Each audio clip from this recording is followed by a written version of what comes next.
This week on Daily Architecture News. On the coast of northern Portugal, Minho is a region known for its charming vineyards, river valleys, green-painted fields, and a heritage older than the country itself. For it was on these lands that Portugal was founded in 1143.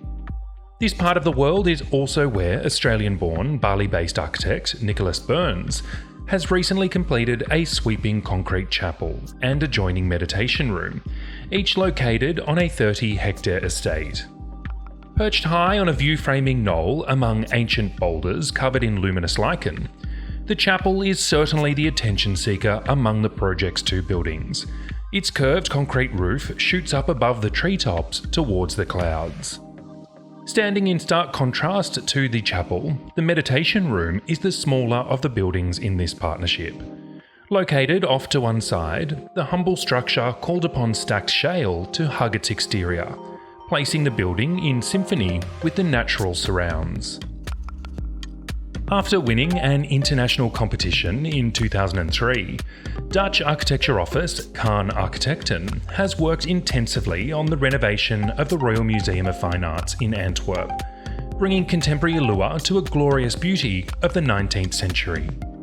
In addition to being one of the last examples of bold neoclassical architecture in the Belgian city, the museum houses a rich collection of art that spans 7 centuries, from Flemish primitives to expressionists.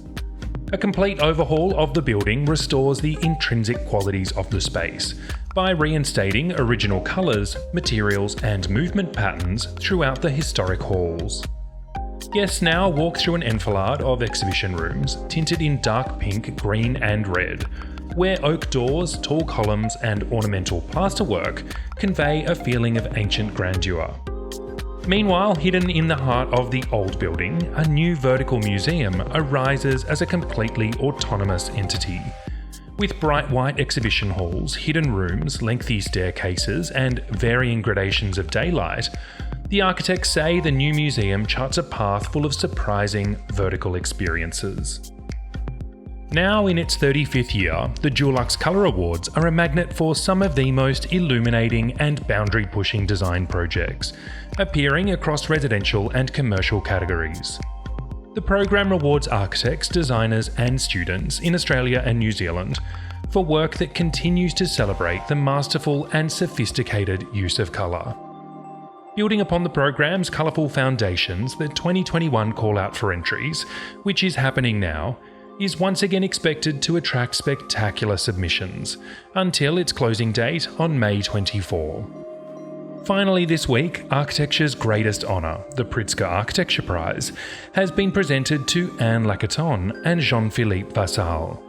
The duo established their practice, Lacaton and Vassal, in Paris in 1987, and have completed over 30 projects in Europe and West Africa. Throughout their careers, the architects have rejected city plans calling for the demolition of social housing, focusing instead on designing from the inside out to prioritise the welfare of a building's inhabitants and their unanimous desires for larger spaces.